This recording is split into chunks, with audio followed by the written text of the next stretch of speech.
नमस्कार, आप देख रहे हैं स्वामी न्यूज और मैं हूं राजीव शर्मा। और अब चलते हैं दिन भर की खास खबरों की ओर। स्वामी हृदयराम जी की प्रेरणा से साईं बाबा मंदिर ट्रस्ट, शांता आत्मा व्यास एवं मेघी तुलसी कृष्णानी स्मृति संस्थान तथा स्वामी समूह के संयुक्त तत्वावधान में 35वां प्रतिभावन सम्मान समारोह कल 15 जून शनिवार को राजस्थान बोर्ड और सीबीएसई की परीक्षा 12वीं में 80% या उससे अधिक अंक लाने वाले विद्यार्थियों का सम्मान किया जाएगा। स्वामी हृदयराम जी की प्रेरणा से साईं बाबा मंदिर ट्रस्ट, शांतानंद व्यास एवं मेघी तुलसी कृष्णानी स्मृति संस्थान तथा स्वामी समूह के संयुक्त तत्वावधान में 35वां प्रतिभावन सम्मान समारोह 2024 का आयोजन राजस्थान बोर्ड और सीबीएसई परीक्षा 12वीं में 80% या उससे अधिक अंक लाने वाले विद्यार्थियों का सम्मान किया जाएगा। संयोजक कमल प्रकाश कृष्णानी ने बताया कि परीक्षा में 80% से अधिक अंक लाने वाले 12वीं के प्रतिभावन विद्यार्थियों को शनिवार 15 जून 2024 को प्रातः 11 बजे रसोई बैंकेट हॉल स्वामी कॉम्प्लेक्स पर आयोजित सम्मान समारोह में सम्मानित किया जाएगा। टॉप 10 में आने वाले छात्र छात्राओं को स्मृति चिन्ह, ज्ञानवर्धक पुस्तकें, प्रमाण पत्र व 80% से ज़्यादा अंक प्राप्त करने वाले विद्यार्थियों को भी प्रमाण पत्र द्वारा सम्मानित किया जाएगा। हरिचंदानी ने जानकारी देते हुए बताया कि आशीर्वचन महंत हनुमान राम उदासीन पुष्कर एवं मुख्य अतिथि पूर्व वित्तीय सलाहकार राजस्थान सरकार गोविंदेव व्यास, विशिष्ट अतिथि के रूप में अंतर्राष्ट्रीय बास्केटबॉल के पूर्व खिलाड़ी विनीत लोहिया, वरिष्ठ लेखक एवं चिंतक गिरधर तेजवानी, साईं बाबा मंदिर के trustee Mahesh Tejwani, ladies club की अध्यक्षा दिशा कृष्णानी के सानिध्य में होगा। इसी प्रकार कक्षा 10वीं का सम्मान 22 जून 2024 को किया जाएगा। फार्म जमा कराने की इसमें अंतिम तिथि 19 जून 2024 रखी। अलवरगढ़ थाना क्षेत्र में रहने वाली महिला ने अपने पूर्व पति और उनके रिश्तेदारों के खिलाफ अपहरण और मारपीट करने का मामला दर्ज करवाया। अलवरगढ़ थाना पुलिस ने पीड़िता की शिकायत पर मुकदमा दर्ज कर जांच शुरू कर दी है। 12 जून को एक एफआईआर दर्ज होती है अलवरगढ़ थाने पे, जिसमें परिवादिया अपने कुछ नजदीक के रिश्तेदार और पूर्व पति के खिलाफ और उनके पूर्व जो पहले ससुराल पक्ष था उनके खिलाफ एक मामला दर्ज करवाती है। इसमें मारपीट, अपहरण का और गैंग रेप, दुष्कर्म जैसे कृत्यों के धाराओं से मामला दर्ज होता है। और इसमें परिवादिया ने पूर्व पति और पूर्व पति के रिश्तेदार और अपने रिश्तेदारों के कहने के अनुसार कहीं जगह जाना बताता, उसके बाद में उसके वहाँ से कोई अपहरण करता है, उसके बाद में कोई अन्यत्र स्थान पर दुष्कर्म जैसे घटना कारित करते हैं आरोपीगण। अब उन मामला दर्ज करके अनुसंधान अभी मेरे जिम्मे है और परिवादिया का मेडिकल करवाया जा रहा है। सर कितने लोग इसमें 6-7 का नाम पता है यार, कुछ अज्ञात का भी उसने बोला है, जिसमें महिला और पुरुष मतलब रिश्तेदार पहले वाले ससुराल पक्ष वाले उनका नाम इन्वॉल्व है। किन धाराओं में थाने का मामला है? अलवरगढ़ थाने का मामला है। सर किन धाराओं में मामला दर्ज हुआ? मामला 323, 365, 376 डी 300। अजमेर के सुभाष नगर रेलवे फाटक और दौराई रेलवे फाटक के पास बन रहे ओवरब्रिज के साथ ही अंडरपास बनने की घोषणा होने के बाद कल दक्षिण विधायक अनीता बदेल द्वारा निरीक्षण कर जानकारी दी गई। आज इसी के तहत अजमेर कांग्रेस से दक्षिण विधानसभा प्रत्याशी द्रौपदी कोहली ने कहा कि इस कार्य के लिए पूर्व पार्षद विजय गहलोत द्वारा अथक प्रयास किए गए थे, लेकिन इसका श्रेय विधायक बदेल द्वारा लिया जा रहा है, जो कि गलत है।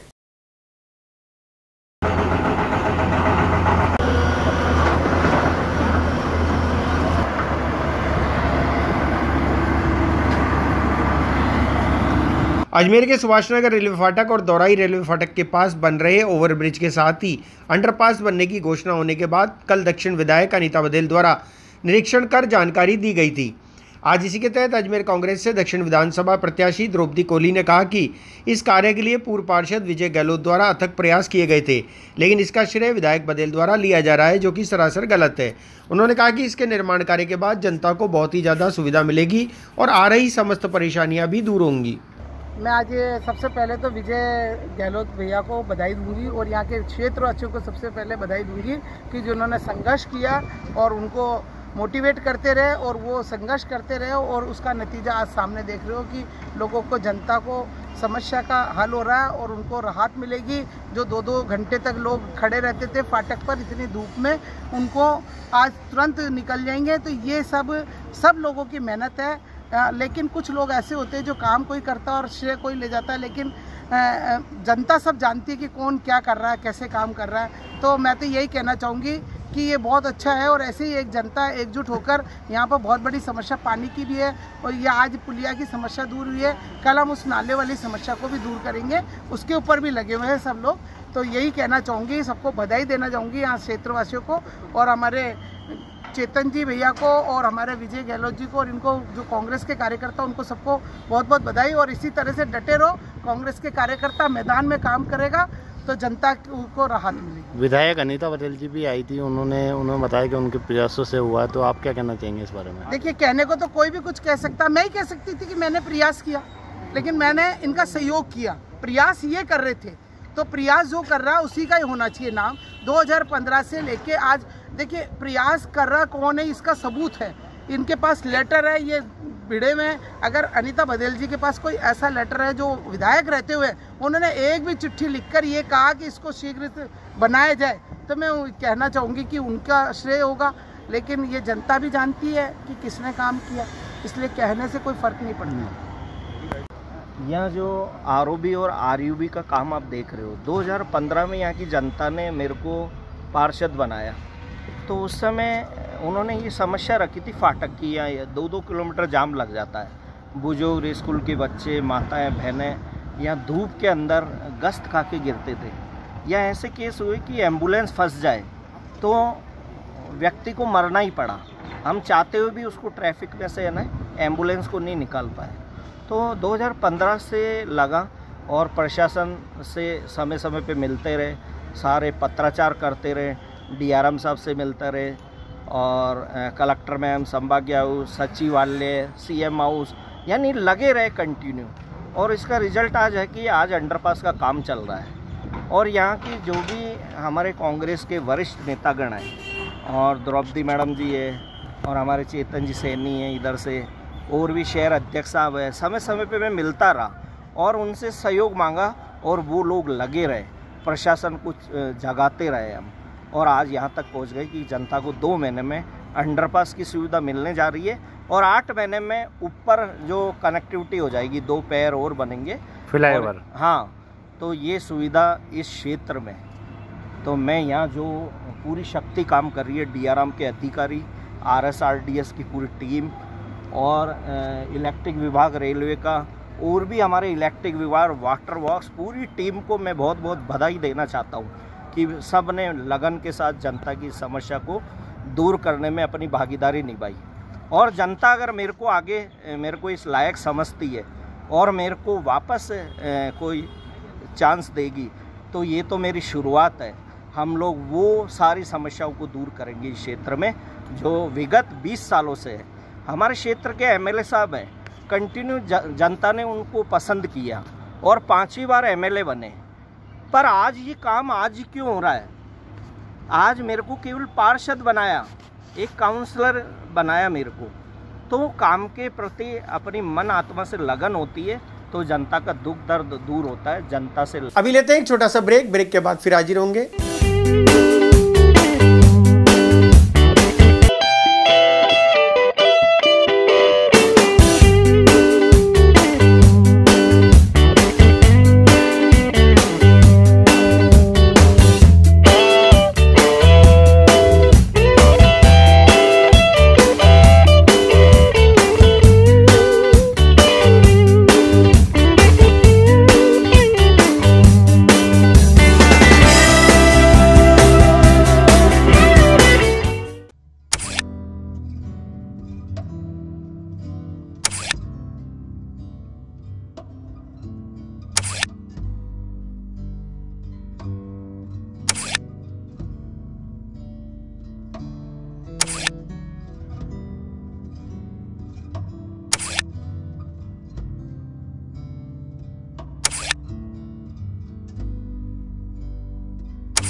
Chakapile. Pizza Point, Kangor. For delicious moments.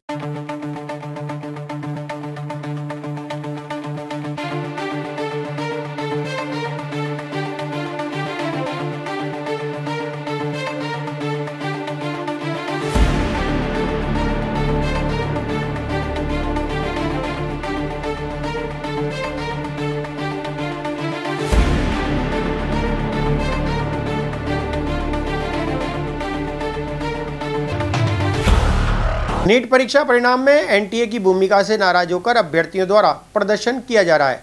आज अखिल भारतीय विद्यार्थी परिषद के कार्यकर्ताओं ने जिला कलेक्ट्रेट पर प्रदर्शन कर मामले की सीबीआई से जांच कराने की मांग की।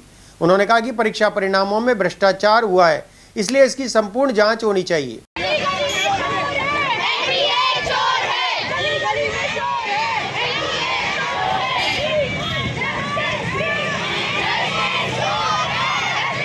नीट परीक्षा का परिणाम आने के बाद से ही अभ्यर्थियों द्वारा लगातार इस परिणाम को रद्द करने की मांग को लेकर प्रदर्शन किए जा रहे हैं। आज इसी संदर्भ में अखिल भारतीय विद्यार्थी परिषद के कार्यकर्ताओं ने जिला कलेक्ट्रेट पर प्रदर्शन कर मामले की सीबीआई से जांच करने की मांग की।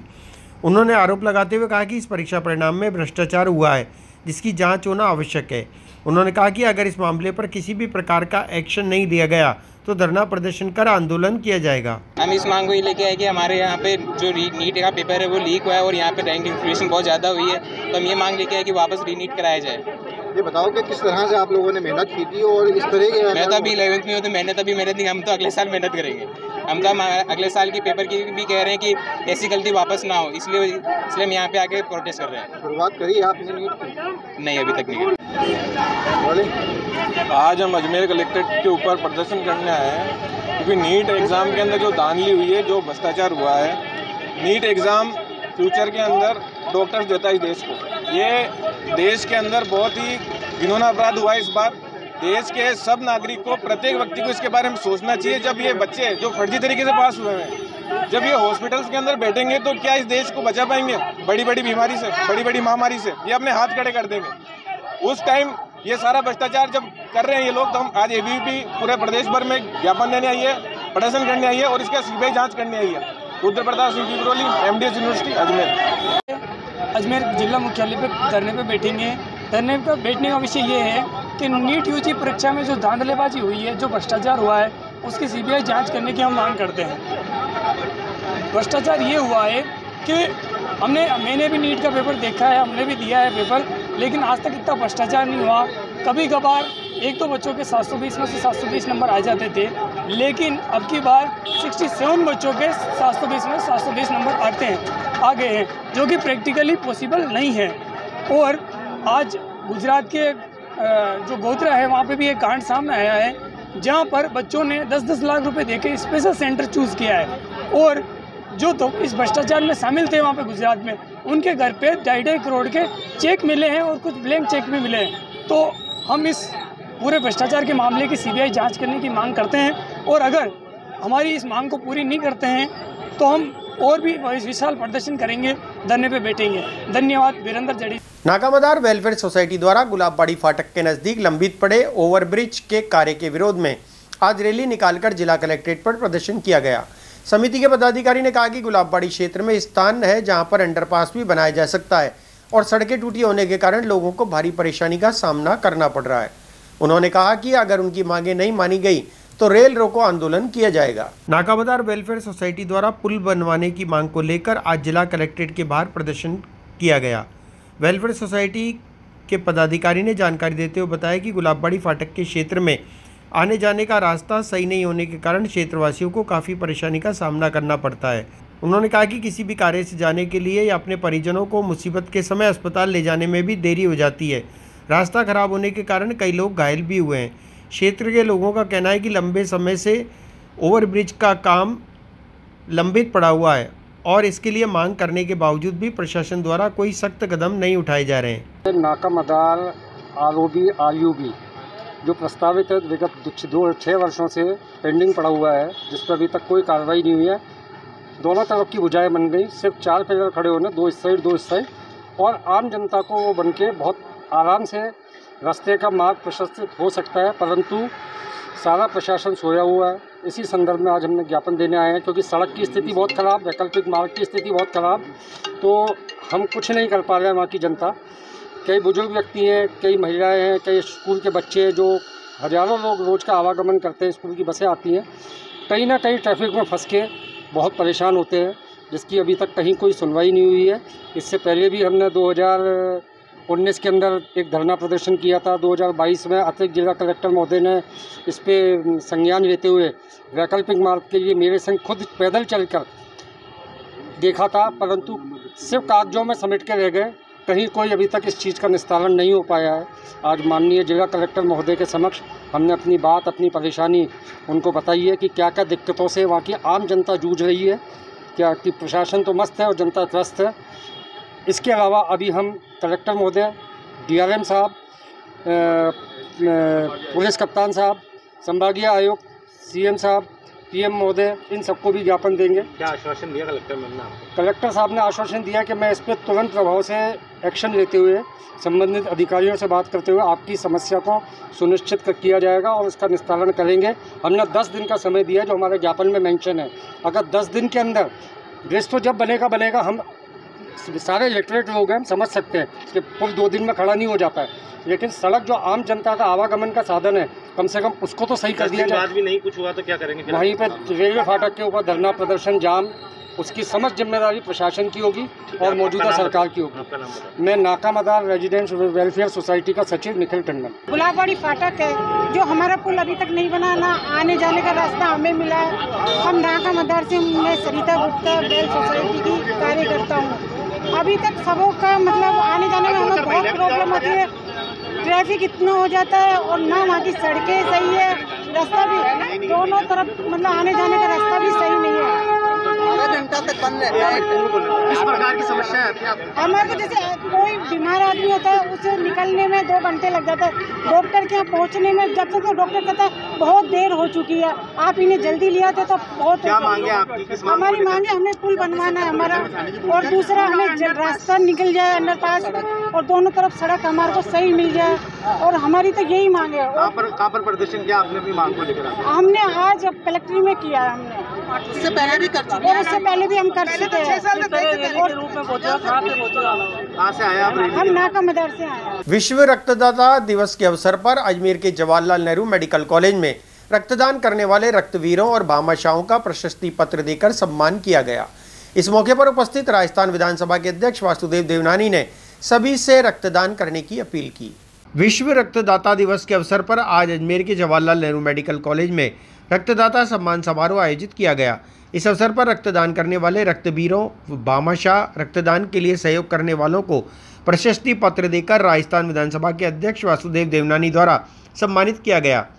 इस अवसर पर उन्होंने कहा कि रक्तदान महादान होता है, इसलिए सभी को स्वेच्छा से आगे बढ़कर इस महादान में अपनी भूमिका निभानी चाहिए। विश्व रक्तदान दिवस है। इस उपलक्ष्य में आज जेएलएन हॉस्पिटल में रक्तवीरों का, साथ में भामाशाहों का और जो प्रेरक हैं रक्तदान करने वाले, उनका सम्मान का कार्यक्रम किया। ये 7-8 दिन में कई सेमिनार और कई कार्यक्रम हुए, जिसके निश्चित रूप से जेएलएन की जो टीम है उनको अपनी ओर से बहुत बहुत बधाई देता हूँ, शुभकामनाएं देता हूँ।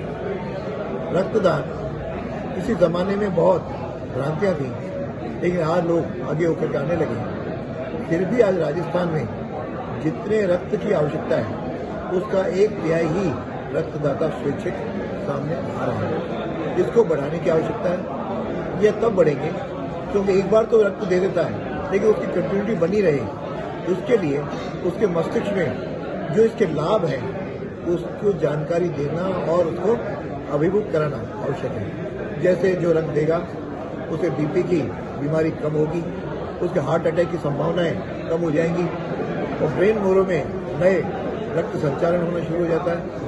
इस तरह के जो लाभ बताएंगे तो मेरी क्षमता लोग और आगे आएंगे और भी एनजीओ को प्रेरित करेंगे और यहाँ जो रक्त देने के लिए आए उसको एक सम्मान उसको आगे लाएं और रक्त देता रहे और साथ में लोग भी आगे आए, ताकि निश्चित रूप से यह जो रक्त की कमी के कारण जो कई बार किसी का जीवन चला जाता है, कम से कम अपने यहाँ रक्त के अभाव में एक भी जान न जाए, इसको हमको सुनिश्चित करना पड़ेगा।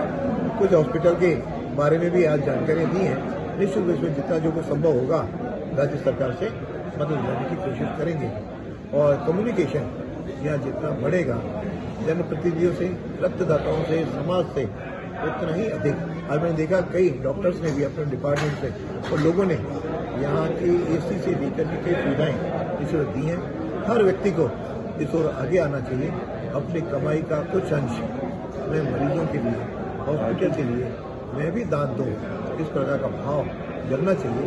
ये समर्पण भाव निश्चित रूप से पुण्य ही देगा और अगले जन्म में भी व्यक्ति को लाभ देगा। मैं सबसे अपील करूंगा, आइए रक्तदान करिए, लोगों की जान बचाइए। अभी लेते हैं एक छोटा सा ब्रेक के बाद फिर हाजिर होंगे।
Pizza Point, Kangor. For delicious moments.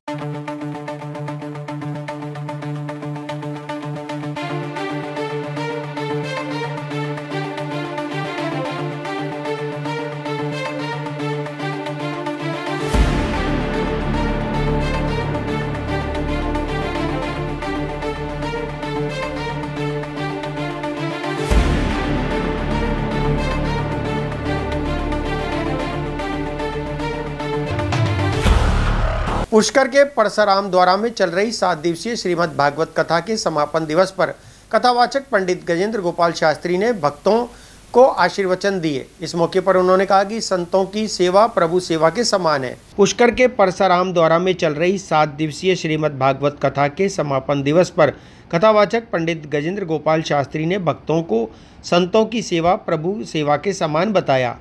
उन्होंने कहा कि संत महात्माओं से हमारी संस्कृति सुरक्षित है। ये कुंभ मेले सब संतों से ही है। महाराज ने कहा कि हम दो हमारे दो से पूरा समाज नष्ट हो रहा है। इसके पश्चात 7 दिवसीय कथा की पूर्णमति की गई। भगवान गिरधर गोपाल का विशेष श्रृंगार किया गया और श्री भागवत कथा पुस्तक की विशेष आरती भी की गई। इसके पश्चात हवन यज्ञ दिया गया और जगत कल्याण की मनोकामना की गई। कार्यक्रम के संयोजक अशोक शर्मा ने बताया कि 7 दिवसीय की कथा के दौरान कथावाचक गजेंद्र शास्त्री ने भगवान की भक्ति और तीर्थ में स्नान, संतों का आदर भाव करने की प्रेरणा दी। वहीं साथियों से कथा के दौरान भगवान की विशेष श्रृंगार किया गया और कथा के अंतिम दिवस पर विशेष पूजा अर्चना की गई। हवन यज्ञ किया गया और भक्तों को प्रसाद वितरण किया गया। कार्यक्रम 7 दिवस की भागवत कथा का आयोजन किया गया है और जिसके अंदर गजेंद्र शास्त्री जी द्वारा कथा वाचन की गई है और उसका समय 3 से 6 रखा गया है, जिसकी आज पूर्णाहुति और पूर्ण समापन। सुभाष नगर तथा अजमेर डेयरी के नजदीक बन रहे रेलवे अंडरब्रिज का कार्य जिला कलेक्टर डॉक्टर भारती दीक्षित और अतिरिक्त जिला कलेक्टर गजेंद्र सिंह राठौड़ ने RSRDC एवं रेलवे के अधिकारियों के साथ देखा। RSRDC के HL अग्रवाल ने कार्य की प्रगति से जिला कलेक्टर को अवगत कराया। सुभाष नगर तथा अजमेर डेयरी पर बन रहे रेलवे अंडरब्रिज का कार्य जिला कलेक्टर डॉक्टर भारती दीक्षित और अतिरिक्त जिला कलेक्टर गजेंद्र सिंह राठौड़ ने RSRDC और रेलवे के अधिकारियों के साथ देखा। RSRDC के HL अग्रवाल ने कार्य की प्रगति से अवगत कराया। जिला कलेक्टर डॉक्टर भारती दीक्षित ने संपार संख्या 1 सुभाष नगर तथा संपार संख्या 2 अजमेर डेयरी पर रेलवे अंडरब्रिज के निर्माण कार्य का अवलोकन किया। प्रीकास्ट ब्लॉक्स रखने के कार्य का आरयूबी निर्माण निर्धारित समयावधि में पूर्ण करने के लिए कहा। इस दौरान वैकल्पिक मार्ग में सुगम यातायात के लिए निर्देश प्रदान किए। दोनों समपारों के दोनों सिरों को जोड़ने में निर्धारित मानदंडों का पालन हो। डीएफसीसी की रेलवे लाइन के नीचे पूर्व में डाले गए ब्लॉक्स के साथ मजबूती के साथ तथा ड्राइंग के अनुसार जोड़ें। उन्होंने कहा कि दोनों समपार पर रेलवे पटरियां हटाने के पश्चात कार्य हो रहा था। साथ ही विद्युत लाइनें भी हटाई गई थी। कार्य पूर्ण होने के पश्चात तत्काल पटरियों को जोड़ा जाए। विद्युत लाइन को इंस्टॉल करके चार्ज करें। फिलहाल बुलेटिन में इतना ही। मुझे दीजिए इजाजत। देखते रहे स्वामी न्यूज़। जय हिंद, जय भारत।